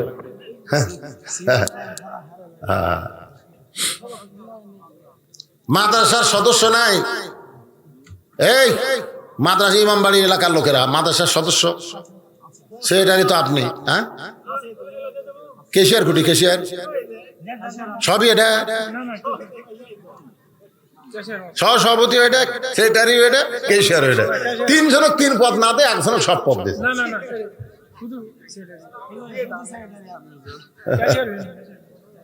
বেটা 2টা মুসারিছে, বুঝতেছেন না? সবসময় শুধু দোয়া করুন, আমরা প্রাণ ভরে দোয়া করবো মুসা ঈসার জন্য। সুবহানাল্লাহ বল না খের। 2 নবীর নামে নাম রাখছে সন্তানের। আল্লাহ সমস্ত বিপদ আপদ মুসিবত থেকে সন্তানগুলোকে আল্লাহ হেফাজত করেন, মাকে হেফাজত করেন, বাপকে হেফাজত করেন। জোরে করে আমিন।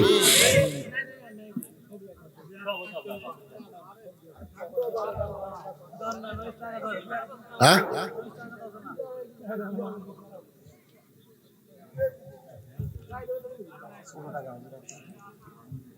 100 টাকা নগদ দান করেছে, আল্লাহ দানকে কবুল করে। আল্লাহুম্মা আমিন। যাক, আমার আব্দুল মালিক ভাই আছে, মাদ্রাসার দিকে অবশ্যই তার পুরা নজর আছে আলহামদুলিল্লাহ। আপনার একটু অংশগ্রহণ করলেন আর কি, যা পারলেন। এই দিয়ে মাদ্রাসা চলবে, 1 মাসই চলবে না। যা আদায় হচ্ছে 12 মাসের 1 মাসই চলন কঠিন। কারণ আমি তো মাদ্রাসা আছে, আমি এবার একটা মহিলা মাদ্রাসা করছি আবার। হ্যাঁ, আগে আছে ছেলেদের মাদ্রাসা ইতিমখানা, আমার ভাই গেছিল ওখানে। এখন আবার মহিলা মাদ্রাসা একটা করছে। তো এগুলা কারু কাছ থেকে আদায় করি, করবার গেলে বিপদ। দেয় না তো, 10 টাকা দিবি, তার 14 কথা কবি, বুঝলেন? তো যাই হোক, আপনারা একটু অংশগ্রহণ দোয়া করবেন। মাদ্রাসা যখন চালু হয়েছে তাদের বন্ধ না হয়, নাকি কন? কোনো কর্মেই যেন বন্ধ না হয়। আমার ভাইয়ের বরকত আল্লাহ যেন আরো দেয়, আরো ব্যবসার মধ্যে যেন বরকত দেয়। সবাই বলে আল্লাহুম্মা আমিন। আল্লাহ আমার ভাইয়ের বড় ভাই মরহুম আব্দুল খালেক সাহেব আজকে থাকলে কি করতো, এত খুশি হতো। আমার পালে মনে হয় কি হয়। আজকে তার জন্য আমরা প্রাণ খুলে দোয়া করব, আল্লাহ পাক তার কবরকে জান্নাত বানায় দেখ। জোরে করে আমিন। আমার ভাইয়ের বাপ মাকে আল্লাহ জান্নাতে কবুল করুক। জোরে করে আমিন। এগুলো অনেক স্লিপ আছে, এগুলো স্লিপ দেলোয়ার নগদ 500 টাকা দান করছে, আল্লাহ দানকে কবুল করেন। আল্লাহুম্মা আমিন। এগুলো স্লিপে অনেক টাকা আছে, যাই হোক এগুলো আর বলার দরকার নেই, এগুলো সব নিয়ে রাখেন। এখন বাকি আলোচনা করে আমি মোনাজাত করে বসে ভাই, কারণ অনেক রাত হয়ে গেছে, রাত 12টা হয়ে গেছে, 12টা পার হয়ে গেছে। মোনাজাত কি, বাকি ওয়াজ আছে তো। হ্যাঁ, ওয়াজটা করি। হ্যাঁ, ওয়াজ করা লাগবে না? একটু জিকির করেন, লা ইলাহা ইল্লাল্লাহ, লা ইলাহা ইল্লাল্লাহ, লা ইলাহা ইল্লাল্লাহ, লা ইলাহা ইল্লাল্লাহ মুহাম্মাদুর রাসূলুল্লাহ সাল্লাল্লাহু আলাইহি সাল্লাম। হযরত আলী ছোট বাচ্চাকে সঙ্গে করে ওমর ফারুকের দরবারে, এই ছোট বাচ্চাকে সঙ্গে করে ওমর ফারুকের দরবারে, ছোট বাচ্চা তাকায় দেখে মেম্বরে যে মানুষটা বসে আছে, সুবহানাল্লাহ কম, এক দৌড়ে গিয়ে ওমর ফারুকের কপালে একটা চুমা খায়, ওমর ফারুকের গালে মুখে চুমা খায়। আলী চিন্তায় পড়ে গেল, যেই মানুষটা তার বাবাকে কারাগারে বন্দী করেছে আর তার কপালে এই বাচ্চা চুমা খায়। চুমা খাওয়ার পরে বলতেছে, আপনি তো সেই মানুষ রাতের বেলা আমাকে কান্দে করে বাবার কারাগারের দরজা পর্যন্ত এনে দিয়েছেন। আপনি তো সেই মানুষ আমার বাবার দরদ নিয়ে আমার কাছে খাবার নিয়ে গেছিলেন। আপনি তো সেই মানুষ। জোরে করো সুবহানাল্লাহ। কিন্তু এটাই যে হযরত ওমর, তা তো আর জানে না। ওমর জানলে কি আর কান্দ তুলতো? জোরে করেন, কান্দে উঠতো মহামানব। আপনি তো সেই মানুষ। হযরত আলী বলতেছে, বাজান, যে মানুষটার কপালে গালে তুমি চুমা খাও, এই মানুষটি হলেন হযরত ওমর। ওমর ফারুক বলতেছেন, আলী ভাই, এই ছোট বাচ্চাকে সঙ্গে করে আমার কাছে আসার কারণ কি? আপনি ডাকলেই তো আমি আপনার কাছে যাইতাম, কারণ আপনি হলেন শিক্ষামন্ত্রী। আল্লাহর নবীর পরে সমস্ত সাহাবী যাকে জ্ঞানী হিসাবে সম্মান করে তিনি হলেন হযরত আলী। ধরে কান সুবহানাল্লাহ। আলী বলতেছেন যে এই বাচ্চার বাপকে আপনি কারাগার থেকে বের করে দেন, মুক্ত করে দেন। ওমর ফারুক বলতেছে, আলী ভাই, এমন 3টা খারাপ ওয়াজ করছে, আমরা তো খালি বন্দি করছে, আপনি তো শুনলে, আমি শুনছি তো, এর চাইতে ভালো ওয়াজ আর পৃথিবীতে নাই। ওমর ফারুক বলে, আলী, 1 নম্বর ওয়াজ হচ্ছে ইন্নী উহিব্বুল ফিতনা, আমি ফিতনাকে মহব্বত করি। যে ফিতনা সম্পর্কে রাসূল বলেছেন, আল ফিতনাতু আশাদ্দু মিনাল কতল, আল ফিতনা তো আসাধ্য মিনাল জিনা, ফিতনা হলো কতল জিনার চাইতেও মারাত্মক গুনাহ। আর এই ছেলের বাবা ওয়াজ করেছে, আমি ফিতনাকে মহব্বত করি। মুসলমান কোনোদিন ফিতনাকে মহব্বত করতে পারে না।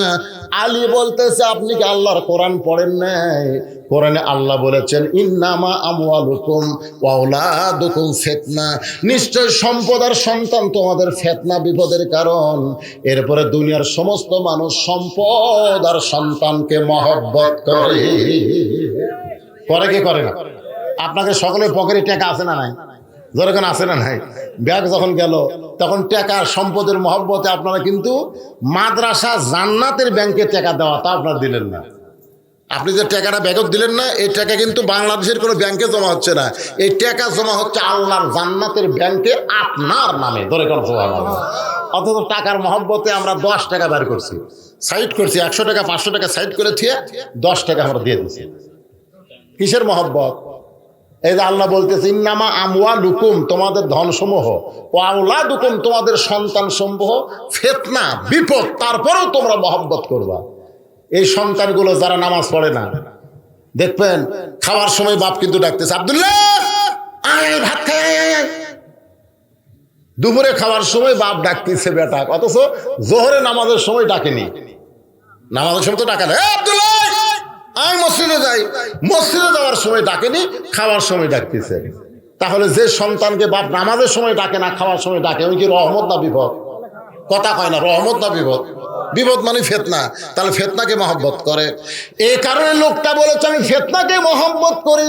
ওমর ফারুক বলতেছে, আলী ভাই, আমরা বুঝবার পারি নাই 2 নম্বর ওয়াজ করেছে, আশহাদু মালাম আরা, আমি না দেখা জিনিসের সাক্ষী মারি। না দেখে কি কোনোদিন সাক্ষী দেওয়া যায়? আলী বলতেছে, আপনিও দিয়েছেন, আমিও দিছি, দুনিয়ার সমস্ত মুসলমান না দেখা সাক্ষী দেয়। ওমর ফারুক বলে, না দেখে আমরা কি সাক্ষী দিলাম? আলী বলতেছেন, আশহাদু আল্লা ইলাহা ইল্লাল্লাহু ওয়াহদাহু লা শারীকা লা, আমরা যে আল্লাহকে কোনোদিন দেখি নাই, সে আল্লাহ একক, তার কোনো শরীক নাই, তার কোনো অংশীদার নাই। আমরা না দেখে আশহাদু মানে আমি সাক্ষী দে। যেরকম কথা ঠিক কি না? আপনারা বলেন তো, আমরা কি আল্লাহ দেখছি তারপরে সাক্ষী দেই কি দেই না? যখন নামাজ পড়তে আত্তাহিয়াতুর মধ্যে আশহাদু আল্লা ইলাহা ইল্লাল্লাহ, আশহাদু আল্লাহ, আপনারা আঙ্গুল তুলেন না, আশহাদু আল্লা ইলাহা, তার মানে কি এক আল্লাহর সাক্ষী দেই। ওমর ফারুক বলতেছে, আলী রে, এই ওয়াজ তো আমরা বুঝবার পারি নাই।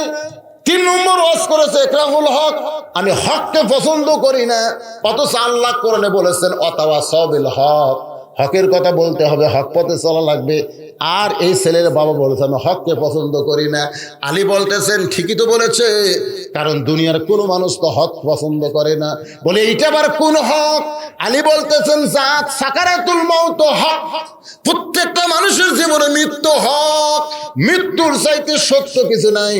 এরপরে দুনিয়ার কোনো মানুষ মৃত্যুকে পছন্দ করে না। একবার বলতেছে আল্লাহ তুমি চোখে দেখো না, আমি আর বাঁচতে চাই না আল্লাহ।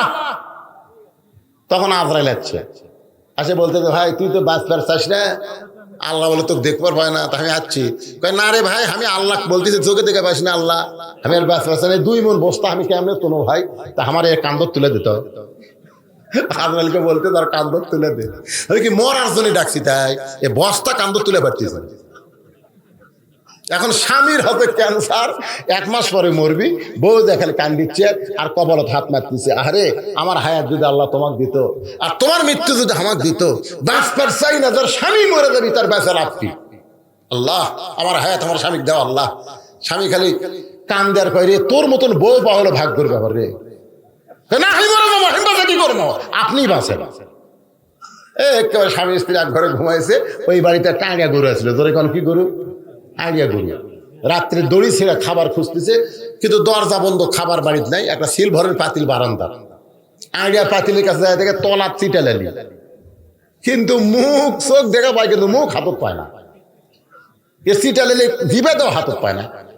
জোর করে যখন চিটা লেলে খাবার গেছে, পাল্লার মধ্যে চিকন ছোট সিং তো ঢুকে গেছে কান্দার মধ্যে। পাল্লার কান্দা বোঝেন না, কান্দার সিং আটকে গেছে, চিটা লেলি খাওয়া শেষ, কিন্তু মাথা, কিন্তু পাল্লার মাথা ছাড়ে না।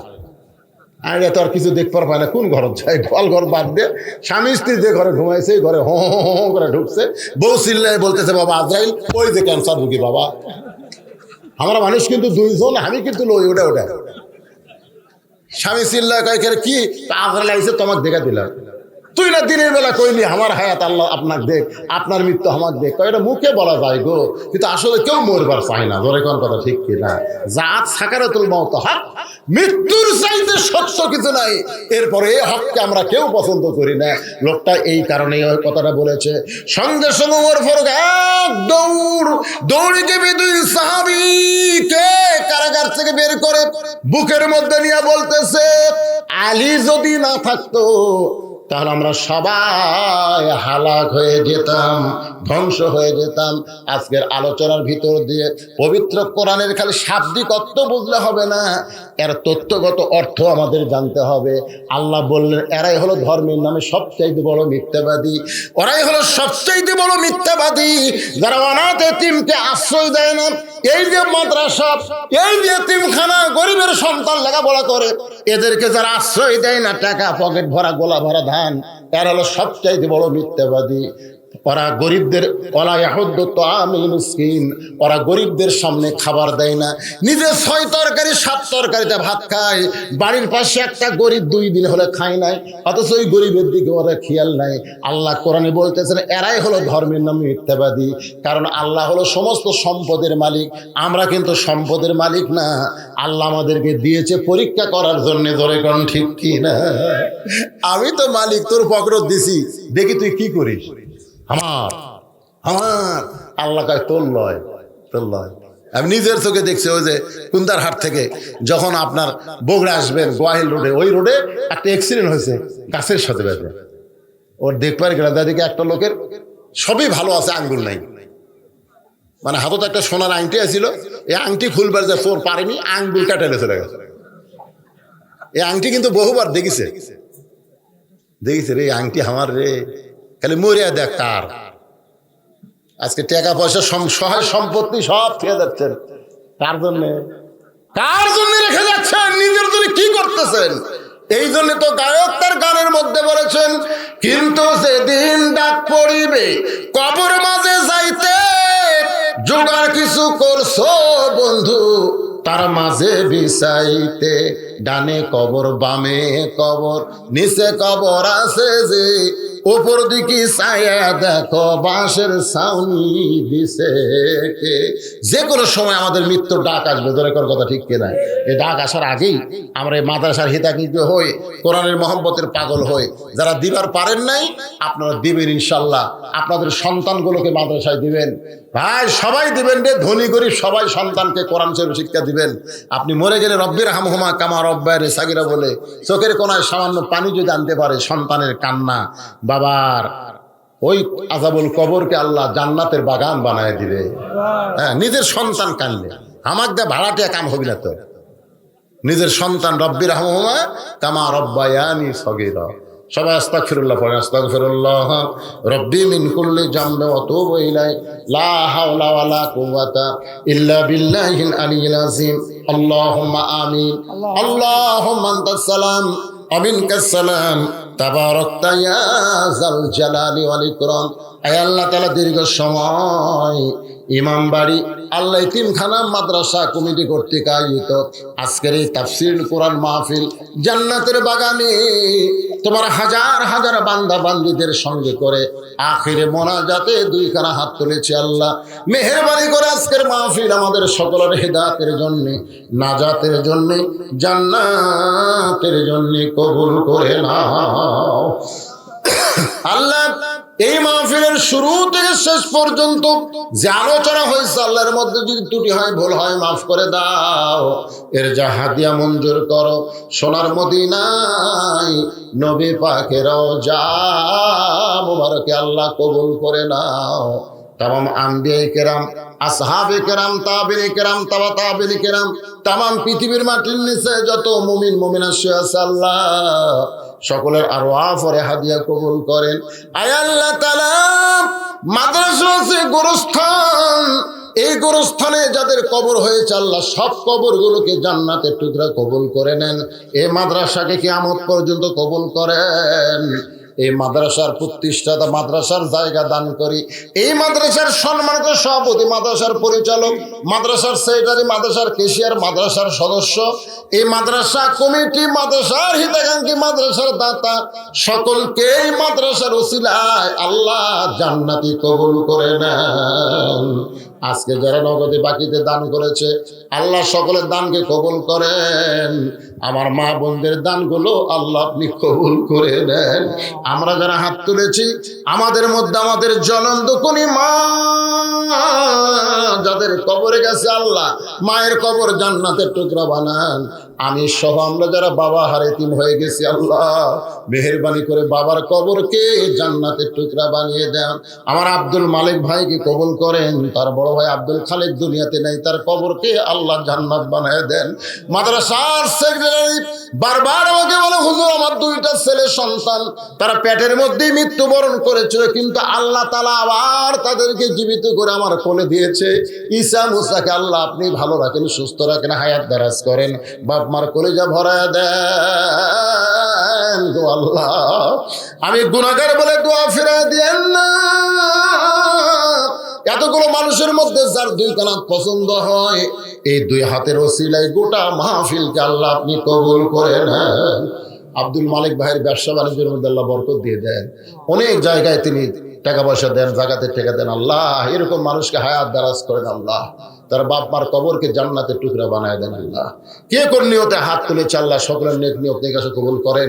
আজকের মাহফিলের সম্মানিত প্রধান অতিথি আমার রফিক ভাইকে কবুল করেন, বিশেষ অতিথিদের আল্লাহ কবুল করেন, আমন্ত্রিত অতিথিদের কবুল করেন, আলেম ওলামাদের কবুল করেন, হাদিস সাহেবদের কবুল করেন, মুরব্বীদের কবুল করেন, যুবকদের কবুল করেন, পর্দার অন্তরালের মা বোনদেরকে আল্লাহ আপনি কবুল করেন, কচি কচি মাসুম বাচ্চাদের কবুল করেন, মাদ্রাসার মুহতামিম, মাদ্রাসার উস্তাদ, মাদ্রাসার তালবে ইলম জাতের মাথায় পাগড়ি দেওয়া হলো আল্লাহ সকলকেই কবুল করে। যারা পাগড়ি পেল আল্লাহ তাদের বাপ মায়ের মাথায় আল্লাহ জান্নাতের টুপি পরায় দেন আল্লাহ। সুবহান রাব্বিকা রাব্বিল ইজ্জাতি আম্মা ইয়াসিফুন ওয়া সালামুন আলাল মুরসালিন আলহামদুলিল্লাহি রাব্বিল আলামিন। ওয়া জাল আখিরাতি কালিমাতুন ইনদাল মাউতি লা ইলাহা ইল্লাল্লাহু মুহাম্মাদুর রাসূলুল্লাহ সাল্লাল্লাহু আলাইহি সাল্লাম। আসসালামু আলাইকুম ওয়া রাহমাতুল্লাহি ওয়া বারাকাতুহু।